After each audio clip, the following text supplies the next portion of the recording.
Welcome to News with a View, hosted by me, John A. Costa. Today is July 19th, 2026. This is episode 82. This is a conservative-leaning podcast. I'm a Republican, conservative, a Federalist. Not an independent, but a Federalist. If it makes sense, I'm going to go with it. If it doesn't make sense, I'm going to let you know why it doesn't make sense. And that goes for a Republican agenda and, of course, a Democratic agenda. And now we're dealing with the socialist communists, which I'm never going to agree with their agenda. Not because what they're saying is, bad. Oh, everyone should have food. Everyone should have a roof over their head. Yeah, that's fine. You could say it. How are you going to make it happen? You're going to take away things from people that work. That's how you're going to do it. So today, I'm going to be speaking about the DNC Democrats crashing and burning. Last week was a bad week for them, and I apologize for not being on since, I think, the 14th.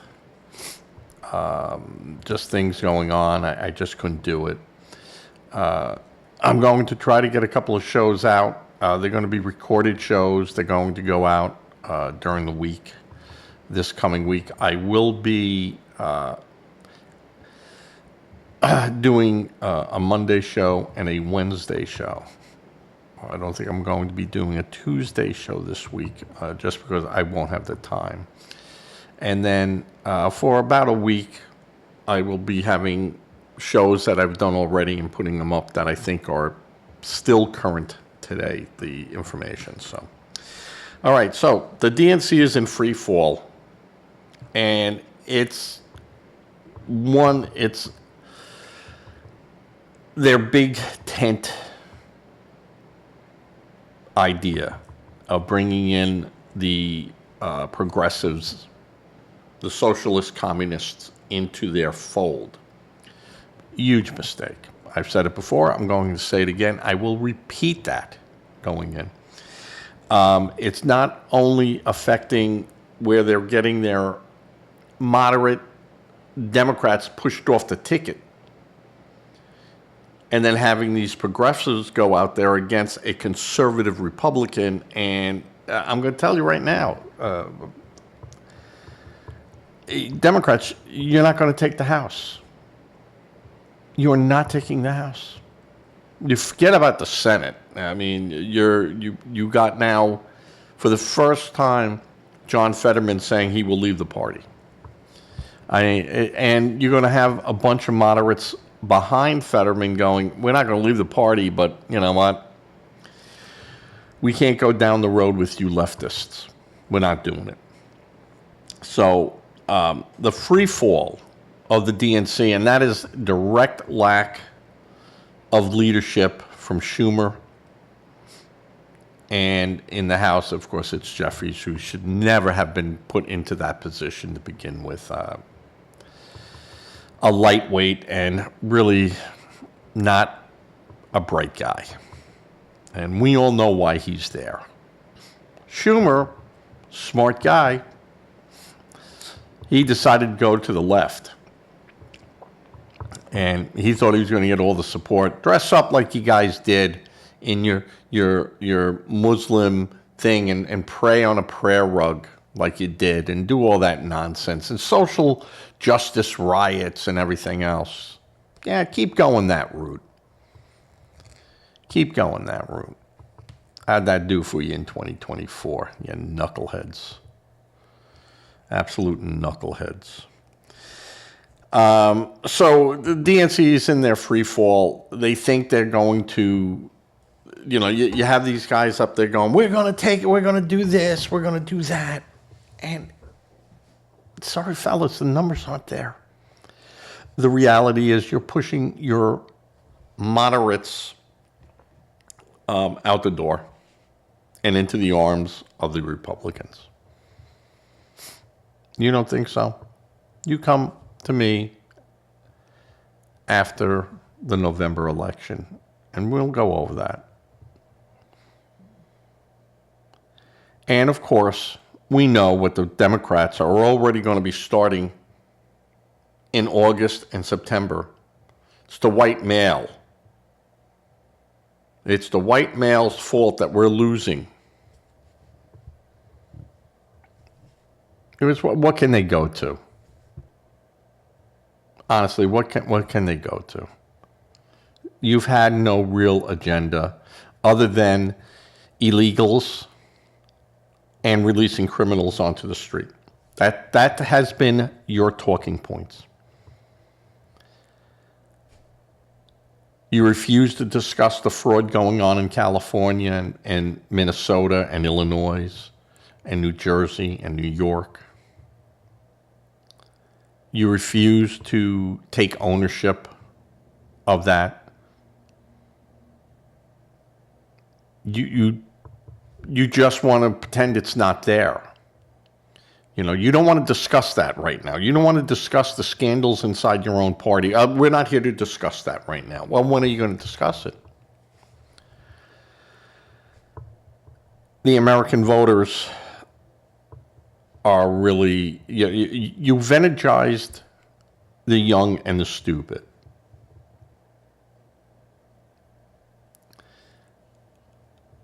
But it's the workers that are working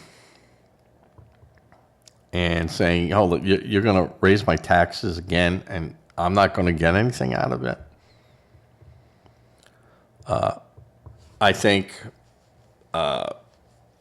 you guys have a real problem selling your agenda.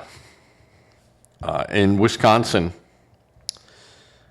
in what should have been a tight governor race between the Wisconsin Lieutenant Governor Sarah Rodriguez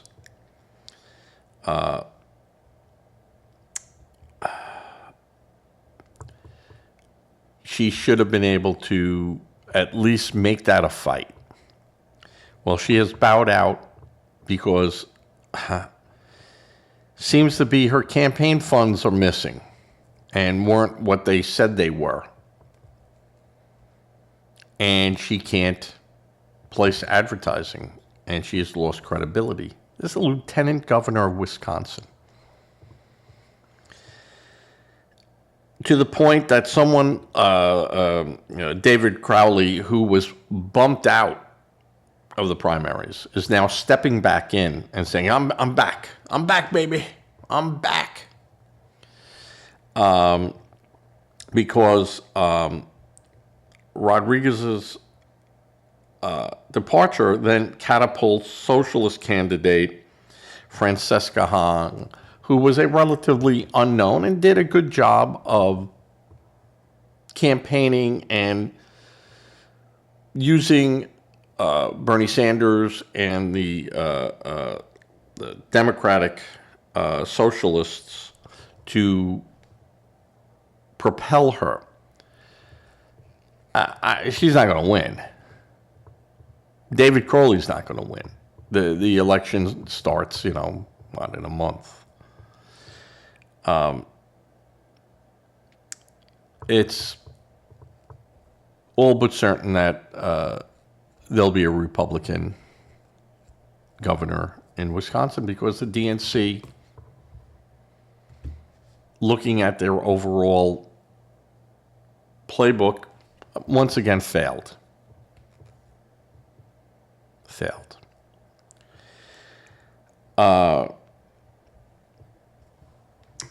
And they're saying, well, she's surging. Well, she's surging in a certain category, but as far as surging against the Republican, not so much. And, Tom Tiffany is going to be the governor. And you're going to see Trump come in there and start doing what Trump does. You saw in the primaries how much power that Trump had.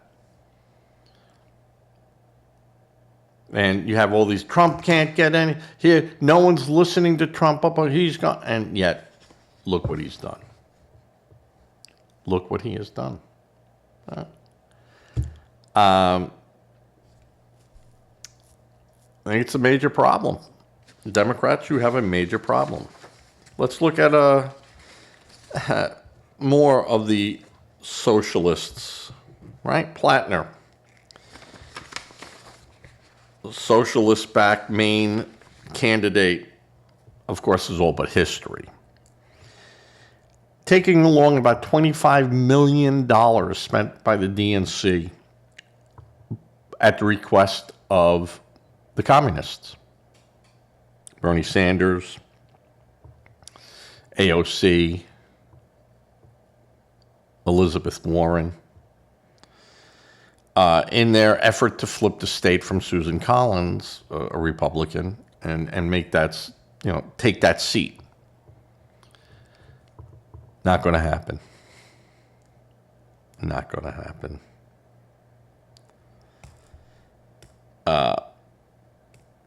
Now, former state President former Maine state Senate president, that's in their state Senate, Troy Jackson, has built an overwhelming advantage in a short and unusual contest to replace Graham, Platner, and take on Republican Senator Susan Collins. Now, this guy was a huge proponent of Platner. This guy, he's our guy. And yet, when he was approached about, hey, we're getting a lot of talk on things, we don't care about that. We don't care about that. We want change. And he's the guy that can do it. That's coming back at you, Troy. That's coming back at you. You're not flipping Maine. Not happening.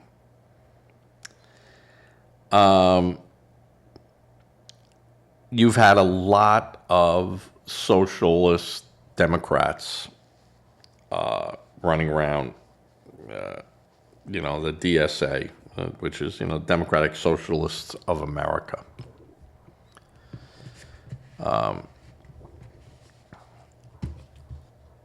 Running for offices that have gotten on, bumped out Democrats, and now the socialist Democrats are now running against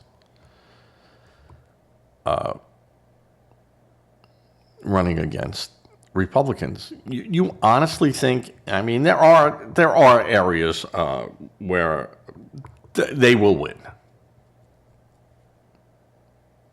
That they will win.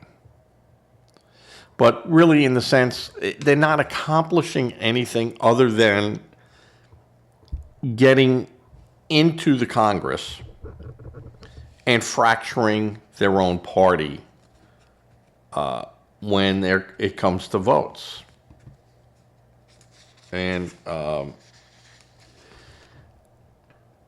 a Democrat being replaced by anyone other than a Republican is still a Democrat. It's still the opposition. So it really doesn't matter because they'll never get the control. So they split their party. And it's why the Republicans aren't up in arms over this. This is a win-win for the Republicans because the Democrats that were there are either going to lose those seats to a socialist communist, or a Republican is then going to take that seat. Now the majority starts increasing for them, for the Republicans. Now, you have a lot of Democratic Socialist candidates for the House in 2026.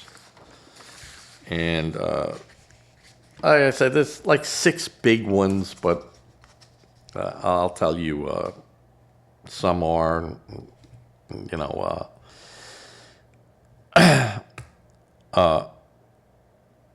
Malat Kiros in Colorado. They're running a good campaign. Endorsed by the Democratic Socialists of America, Denver, and nationally and by Bernie Sanders. And she had challenged and won the right to be on the ticket, and that's in the Colorado's 1st district. And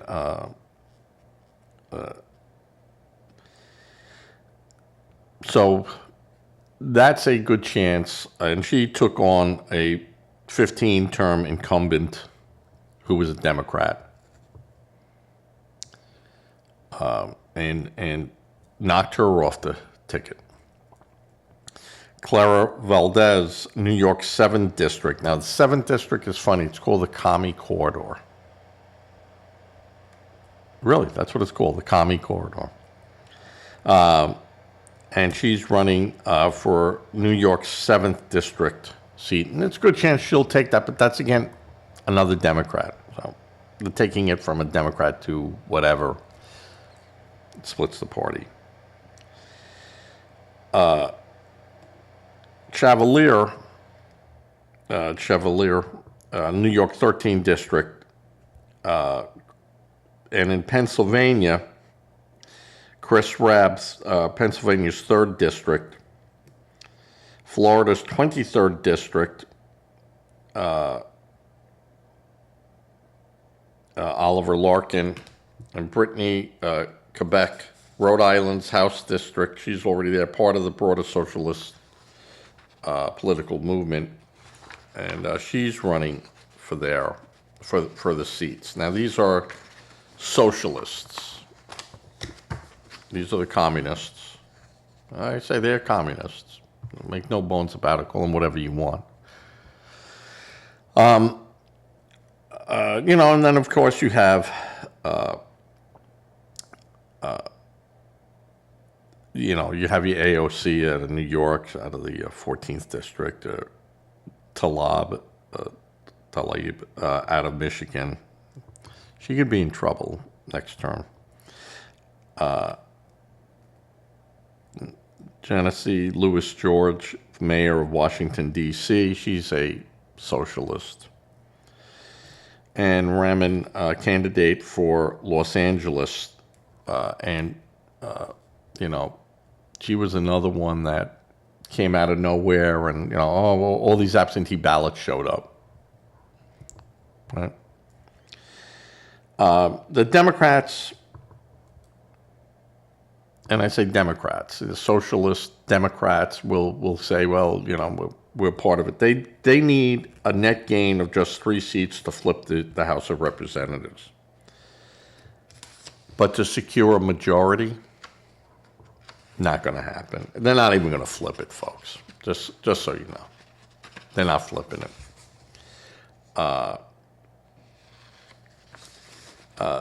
Democrats must flip already Republican-held seats and, of course, pumping funds into those races. But after the Democratic primaries tossed moderate Democrats on for hard left-leaning House candidates, the chances of those Democratic voters who have split the own party, all that is needed is a 3%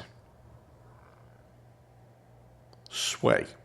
Either they're not going to show up to vote, or they're going to vote Republican. And they lose. The Democrats, the Republicans hold those seats, and these people are cast off to the side. President Trump, again, has shown what his support of candidates during the Republican primaries could do. As for Democrats, Sanders, AOC, Warren's push for the socialists have made the split in the big open tent even wider. Why would you invite your opponents in? How stupid is the Democratic leadership?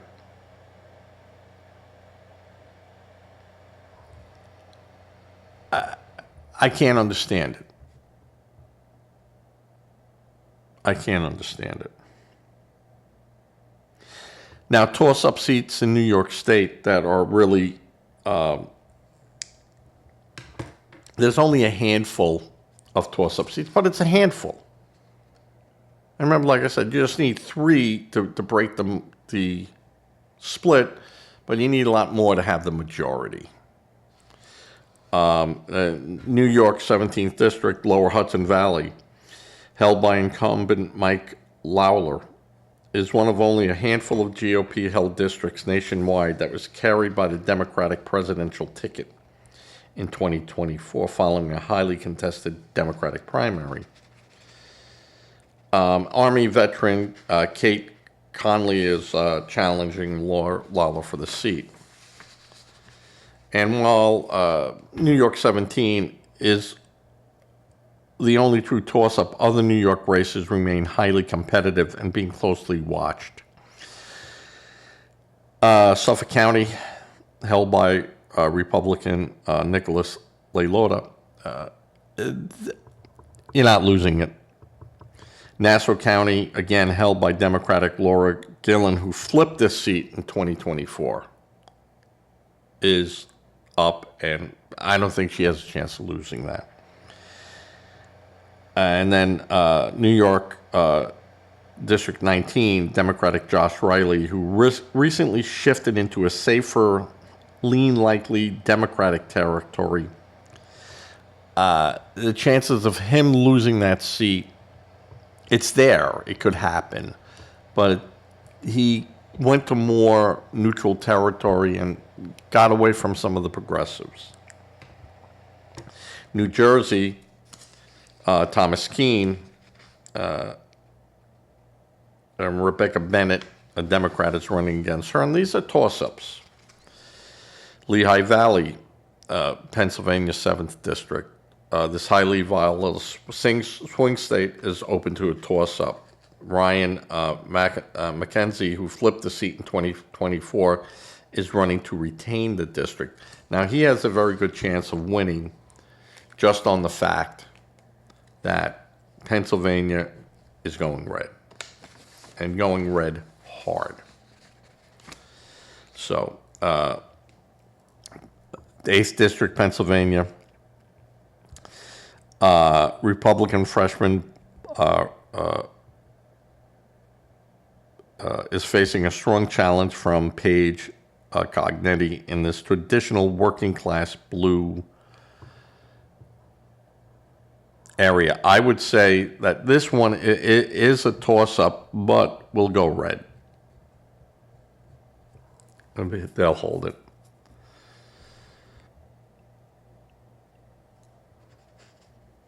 And the Pennsylvania 10th District, the region is a perennial battleground. While leaning towards the Republican.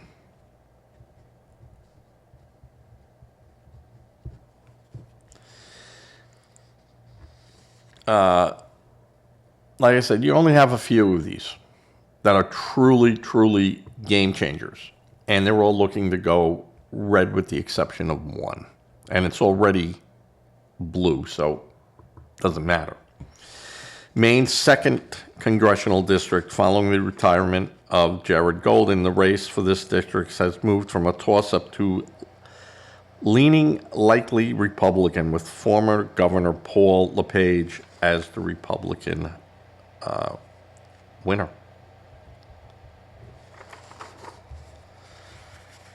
And that looks very definite that that's going to happen. And 4 Democratic-held U.S. House seats are classified as pure toss-ups. So those are Democrats that are in trouble. Jared Moskowitz of Florida, Marcy Kaptur, Ohio, Vincent Gonzalez of Texas, Maria Glutzenkamp Perez in Washington State. And these are looking like Florida going red, Ohio going red, and Texas going red with these. And I think Washington, Maria Glutzenkamp Perez will keep her seat. And that is the problem for the Democrats. They keep telling their people, no, we're going to win, we're going to win. I understand, you don't go in there and go, yeah, we're going to lose. But they're not giving the true picture of what's going on. And with redistricting and, you're not taking the House back, you're not taking the Senate back. And it's not going to be close.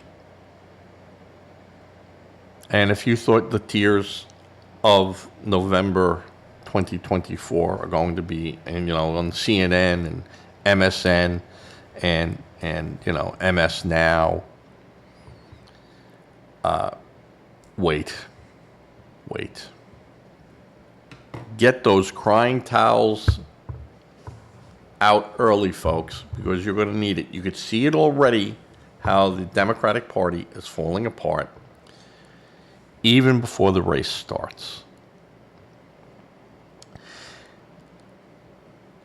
This is my Popeye spinach can. For you, those that even remember who Popeye was. They do sell a Popeye spinach for oldsters like us that go, ick, ick, ick, ick, ick, ick. Spinach. I love me spinach.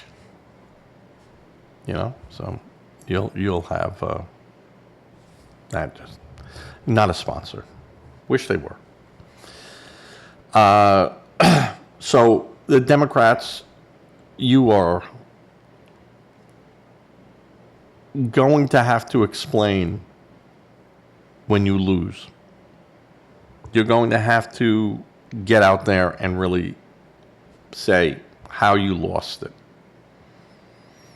Because 2028, you think you're going to win. And you got nothing. Now, you can go after Trump and the federal government. You could make reasons why you need a strong Senate, or we need to take the House of Representatives. We need to do this to stop a president.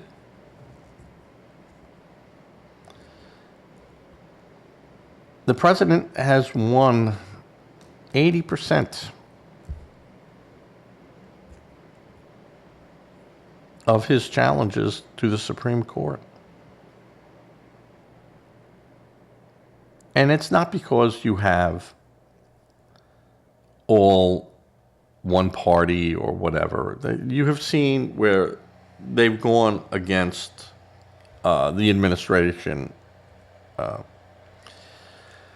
So you can't use that. They're biased. They're biased. If they were biased, he would have got 100%. And they would have found a reason why.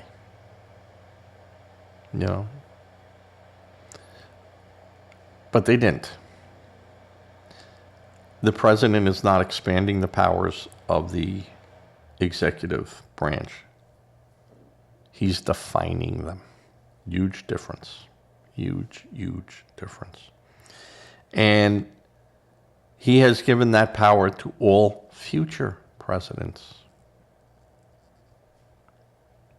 where people can't challenge that president when he makes a decision like that, because he has the power. The Democrats, are saying, well, the president shouldn't have those powers. Well, then when you get in there, take those powers away. Make laws to stop that. Good luck with that. Because we know that that's not going to happen. You're not going to castrate yourselves.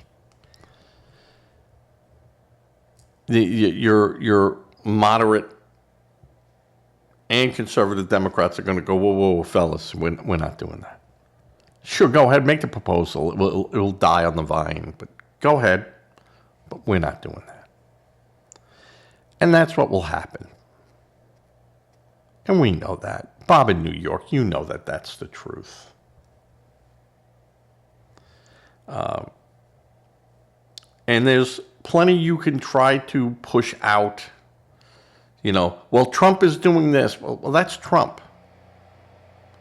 Who's ever going to run against Trump, who's ever going to run against this administration? That's all I'm going to say. They can say all that stuff, but it's not going to affect the Senate. It's not going to affect the House of Representatives. So, what's your plan, Democrats? Trump orange? Trump has funny hair? Trump fat? Baby Trump?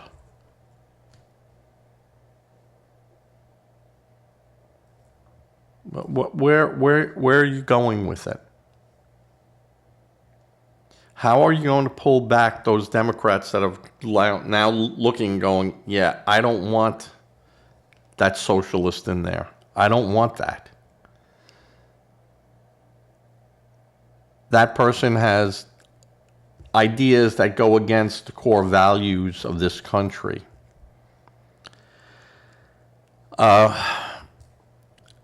I just can't see, you're winding up these young people who vote, and a lot of it's all done through, we want ballots to go out to everyone, and then all of a sudden those ballots show back up and no one got them, and, this.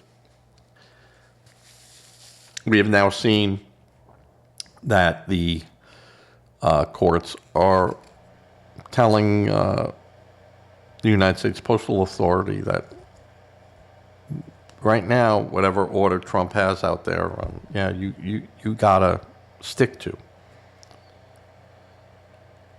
And part of the reasoning is that the courts have to look who has been hurt by this, right? Who's this hurting? It hasn't happened yet.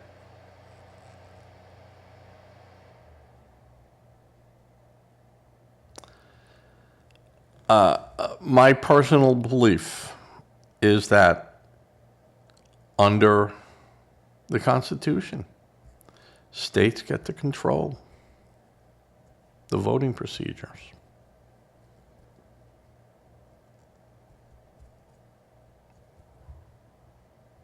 And if they want mail-in ballots to everyone,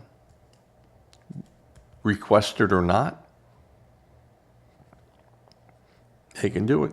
You should have state legislators in there going, we're going to put it under our Constitution that you have to, apply and, what the steps are. But if you don't have that, then the state can do what they want to do. That's the Constitution.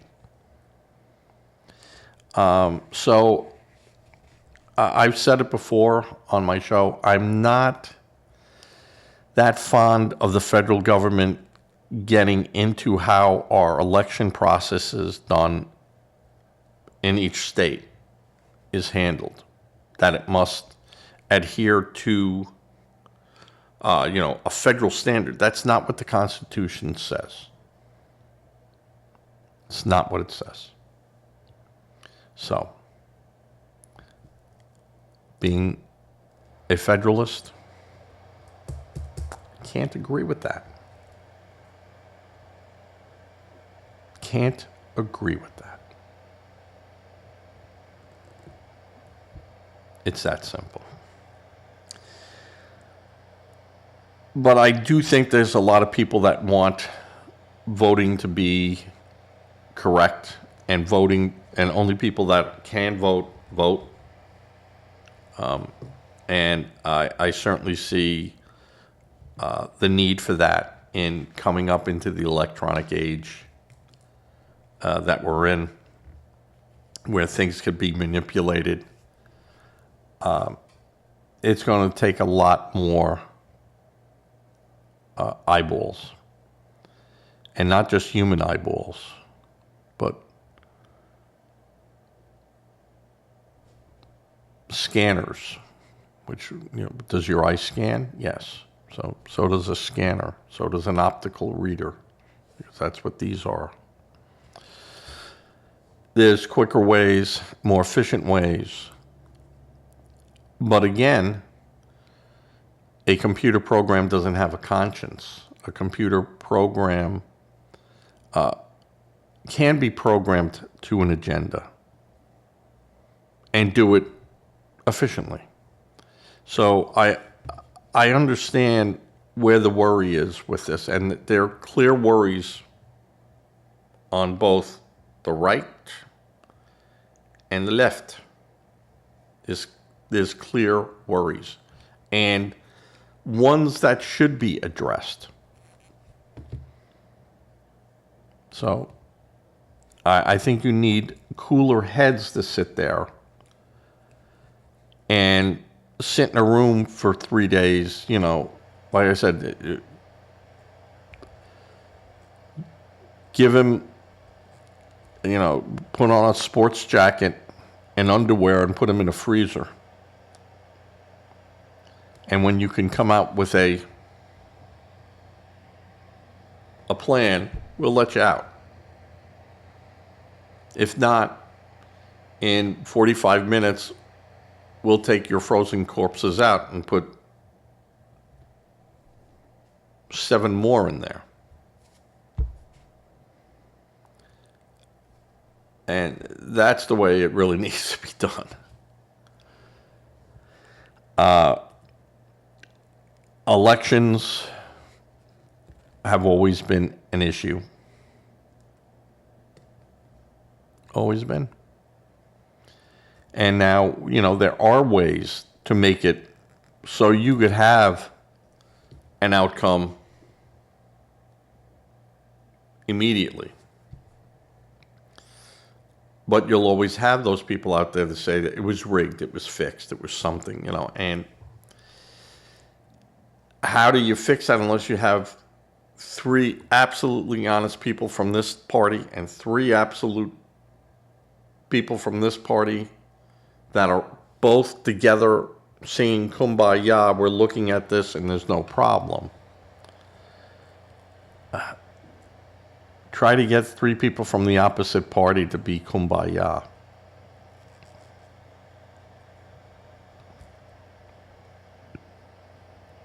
So, but we do have to address it.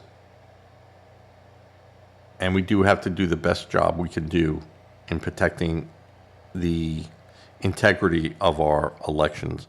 And you have, Trump the other day came out, and I wasn't even going to go on the air with, his China collecting information and doing this. A lot of that information, folks, is already out there. And if you don't think the British, the Indian, Europe, France, Spain, doesn't look at our election data to formulate, how do we deal with the United States economically? And, because this guy is going to be thinking this way, this guy thinks that way, we agree with that guy and stuff. And that's what, that's the reality of our election system. When we deal with Russia, we deal with people who have the inner ear of Putin or Chai in China or whoever we're dealing with. You must have those people. You must know who they are so you could deal with them. And China, no different in gathering that data. I'm not worried about that. More worried about who they're giving money to through shell companies, and we know that goes on. Soros. let's get to Iran. A lot of talk. I've been doing 40 minutes of this. I'm going to spend 5 minutes on Iran. The attack this week against our soldiers, we know we're at war. This is going to happen. I'm not callous about it. I'm not saying, oh, well, or anything like that. But Brother Don and I have both agreed that on the Iranian side, we are dealing with Iranian Trumps who are just as hardline for the Iranians as is Trump for America. Now, there's only two ways to deal with that. One is surrender. Someone has to give. Or you got to kill them. Now, Iran has been plotting to kill the president. We know that. As well as Iran has had their leaders assassinated by America and Israel. And they know it. That is a tough game to play because that game is for keeps with only one winner. And I mean, Iran should realize that they're in the bad end of that stick. They're way at the end of that stick. And do they need a save face situation to come out of this? I don't think there's any left. I honestly do not think there's a save face for Iran. And I think that the only way you can get people in there is by changing the makeup of those people. And the only way that happens is by boots on the ground. We can, as a step, take over Karg Island without destroying it and stop their ability to export the oil. Don't touch their oil fields. Don't blow them up. They just sit there, out there in the desert. They can't do anything because there's no place to put the oil. And you strangle them. But the only way you're taking Karg Island is by putting 10, 12, 15,000 American troops there. And Karg Island is pretty well defended, even today. That will not be a cakewalk. We could take it over. And we can go from one end to the other island fighting. And in the end, we would have destroyed the infrastructure. So why not just destroy the infrastructure? Get it done with.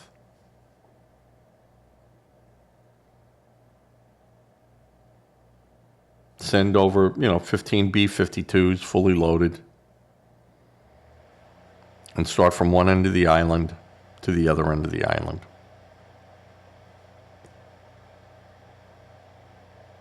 And end it. And go, well, cash register's gone.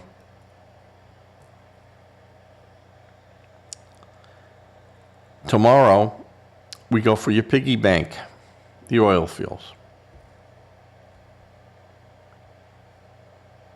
And then when your people are starving, we're going to arm them. And we're going to show them the Kurds. We're going to bring them in. And it will be brother against brother. that's the reality of what's going to have to happen.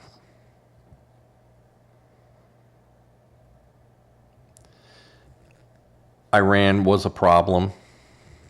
Iran will continue to be a problem until they're no longer a problem anymore. How big of a problem is Libya today? Right?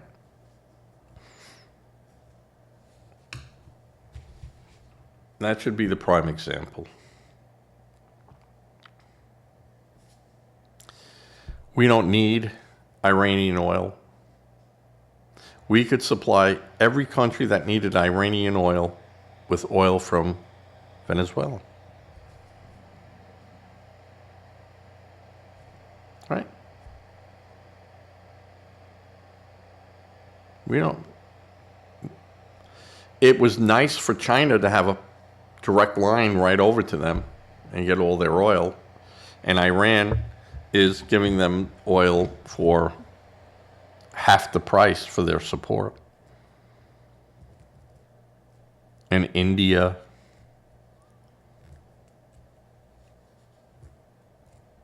And Russia can always supply oil.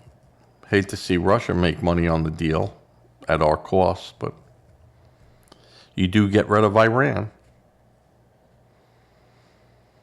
Pay me now or pay me later. That's the way that's going to work. All right. With that, I'm going to say thank you. It's been 46 minutes of doing this. Again, I apologize for not having some shows out here, but I just couldn't. After Wednesday, probably for a week, I'll be having program shows going up at 12 noon every day. Those will be either some quick little 15-minute shows that I've done in the can during the week and going out, or some shows that I have done before that are relevant enough to go back out again. So please give to a charity if you can. They need a lot of help. Just make sure you're helping a charity that is a real charity. Don't become a victim trying to help victims. That's all I'm saying. Give to a food bank. Local food banks need a lot of help, and they do help a lot of people. And you could feel good doing it. And a lot of, I realize food prices are high, and, everyone's trying to put food on their table. But when you see a special where you buy one, get one free, and you were going to buy one anyway, give that free one away. Everyone, as a public service announcement, mostly if you're at Walmart, weigh your meat. Walmart has been consistently shown on YouTube to be not forthright in their weighing, and not off a little, off pounds. And if there's no scales available, ask one of the associates where there is a scale that you could weigh this and make sure it's accurate. Now, you could always do that on the checkout line and go, boom, and they'll just scan it and they go, no, I want that weighed. And if it's, you could be off a little because when you package things evaporate, things condense a little bit. And weight may vary a little bit, but not 2 pounds on a $12 per pound item. All right? And that's what has been happening. So check it. Please say a prayer. Prayer does work, no matter what a Democrat might tell you. And with that, I'm going to say thank you as I fade to black, and this show will come out later today on my video, and not my playlist, but on my video. All right, everyone. Thank you.